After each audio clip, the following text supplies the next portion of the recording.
que surgiste del más grande ignoto mar, y si al son de su arrullar en jardín te convertiste, soberano en sus empeños, nuestro Dios formó un pensil. Hola, buenos días, estudiantes del 10º año. Hoy, lunes 26 de octubre del 2020, vamos a dar inicio a un nuevo tema de estudios sociales. Pero asimismo vamos a agradecerle a Dios Padre por este día maravilloso que nos sigues dando. Y al darnos esas gracias santificantes, cómo las vamos recibiendo el día a día. En el nombre del Padre, y del Hijo, y del Espíritu Santo. Amén. Y que Mamita María Auxiliadora siga intercediendo por cada uno de nosotros, en especial a este grupo de estudiantes del 10º año. Bien, la semana que pasó, vimos algunos temas que realmente fueron marcando ya en la historia, y la participación de ustedes en la hora sincrónica se vio en el que algunos sí han puesto ese interés en ver los videos, analizar las actividades y sobre todo los talleres que se realizaron en la hora sincrónica sobre aquellos temas sobre la discriminación dentro de una sociedad misma. Y eso es lo que fue realmente marcando en la sociedad, porque en algunos mensajes que internamente, según sus tareas que enviaba, profesor, tal tema me llamó la atención. Y es verdad, los temas son interesantes de acuerdo a cómo se van desarrollando. Pues bien, el día de hoy traemos otro tema para ir desarrollando: la diversidad y la unidad de la población del mundo. Usted me va a decir, profesor, ¿la diversidad? ¿Seguimos viendo el tema de la diversidad? Sí, pero a partir ahora de una diversidad humana, de una diversidad lingüística, de una etnicidad de un mismo pueblo, desde una misma cultura, cómo se da a conocer internacionalmente, más su aspecto geográfico en donde se desarrollan cada una de estas personas. Pues bien, vamos a observar la gráfica que está en la pizarra. Entonces, la diversidad y población en sí, para poner en contexto, recordemos que son diferentes culturas en el mundo. Y al ser diferentes culturas sociales y económicas, siempre existirán en el mundo, dada por la religión o por las lenguas. Por eso le decía que la religión es un aporte muy importante para las culturas, porque ahí surge el valor del respeto para todo tipo de culturas y obviamente sus lenguas, de la cual uno se dan a conocer. Entonces, estos aspectos que vamos a desarrollar: la diversidad humana, la diversidad lingüística, la diversidad etnicidad y obviamente la geografía humana, con todos sus aspectos. Y esto concierne más aún cómo nos estamos desarrollando nosotros como seres humanos y qué valor le damos a este mundo globalizado en que nos encontramos. Recuerde que la diversidad humana siempre nos da a entender dos puntos: las culturas y sus razas. Pero el punto importante es que las diversidades fundamentales deben generar desde el respeto a las diferentes culturas o distintas culturas y distintas razas, que también es parte de una misma educación. Y esa misma educación... Bien, para ir avanzando, vamos a ver el siguiente tema: la diversidad lingüística. En la parte de la diversidad lingüística nos da a conocer estos aspectos que en la existencia de distintas lenguas se le denominaban diversidad lingüística, pero en la actualidad se ha ido calculando y en el mundo se habla de acerca más de 7.000 lenguas, y además aproximadamente hay unas 3.000 más, pero lenguas de señas que se comunican en las comunidades de sordos mudos. Entonces, estos son los aspectos que nos dan a conocer ahora la historia, más bien cómo estas lenguas han ido trascendiendo hasta la fecha. Se calcula que alrededor de 10.000 lenguas son las que van fluctuando en el mundo y las vamos conociendo. infinidad de lenguas que algunas conocemos su significado, otras no, dependiendo cómo queremos aprenderlas en el proceso de nuestra propia vida. Más aún, nos invita a cada uno de nosotros a encontrarnos con nosotros mismos, ver ese tipo de diversidad humana que se presenta y damos a conocer. Entonces, a partir de esta diversidad humana, a partir de esta diversidad lingüística, hay un punto importante de cómo nosotros nos debemos para con ellos. Hay una parte que yo comuniqué al inicio, a la introducción, dependiendo también como parte de educación, en que todos debemos entregar esa parte de fomentar el respeto, esa parte de fomentar la tolerancia, y sobre todo para que los niños, jóvenes y adultos de pronto vayan formándose en el sentido de respetar todo tipo de culturas y en necesidades que vamos encontrando en el transcurso de nuestra propia vida, porque nos vamos a encontrar y vamos a ser parte también de ellos, sobre todo en la etnicidad y en lo que respecta a esto, porque recordemos que la etnicidad es la práctica cultural. Nos llama la atención cómo ellos practican su parte cultural, su parte gastronómica, su parte de artesanías, su mismo folclore. Compartimos con ellos. Entonces, esto hace referencia a que estas prácticas culturales y perspectivamente va distinguiéndose de una determinada comunidad de otra, porque cada cultura, cada pueblo, cada comunidad tienen su propia etnicidad, su propia cultura. Entonces estos mismos nos invitan a nosotros que estos grupos étnicos se ven a sí mismos como culturalmente diferentes a las otras, en grupos sociales, dependiendo su color de piel, dependiendo su cabellera, dependiendo su vestimenta, dependiendo su lenguaje. Y esto es lo que va representando en estos pueblos, la parte cómo vamos a reconocer la etnicidad de nuestros propios pueblos. Y esto es lo que va a recapacitar en cada uno de nosotros, ver la misma realidad de estas diferentes culturas sociales, de la cual a veces no les damos la importancia necesaria y siendo partícipes de ellas mismas. Entonces vamos a desarrollar la última parte a continuación, que es la geografía humana, cómo ellos se organizan y cómo se están organizando en los pueblos también.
Bien, nos encontramos ahora ya en el cuarto punto, geografía humana.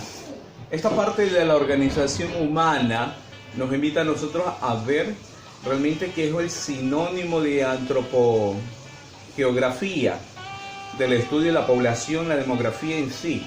Cómo el ser humano va desarrollándose de acuerdo al ambiente urbano y la parte rural. Entonces son esos aspectos de los que van a ocupar estos espacios. Tanto que las personas que les gusta vivir en la ciudad, a las personas que les gusta vivir en el campo. Esto no tiene nada de malo, sino más bien cómo se van organizando los pueblos. Y estos pueblos buscan la manera de un orden, pero un orden espacial en su entorno. Y por entonces estos patrones de interacción social, tal como nos revela un ejemplo muy claro, es la estructura de la arquitectura de sus propios edificios. Marcan ellos, obviamente un arquitecto construye el edificio, y cada edificio obviamente hay departamentos, pisos, y en cada uno marca su espacio también las personas que quieran vivir en la sociedad. Por eso es una estructuración, un orden a su mismo espacio geográfico. Entonces la misma persona humana ya busca dónde querer vivir, en la ciudad o en el campo, dependiendo cómo uno se va desarrollando en su ambiente armónico, en su ambiente cosmológico. Y esto encierra más bien como la parte de un ser humano, su propia organización, de su propio espacio, su espacio de vivir, su propio espacio económico, su propio espacio cultural. Y eso es lo que va generando estos cambios en cada uno de nosotros. El por qué muchas personas les gusta vivir en el campo, por ese mismo ambiente. Mientras que otras personas, ¿por qué nos gusta vivir en la ciudad? Porque ahí está todo cerca, porque todos podemos encontrar enseguida. Pero en sí, la estructura es lo que va generando esos cambios dentro de una sociedad. Geográficamente, obviamente la estructura, si nos damos cuenta, Guayaquil cómo está creciendo ahora y cuáles son esos aspectos que nos da a conocer.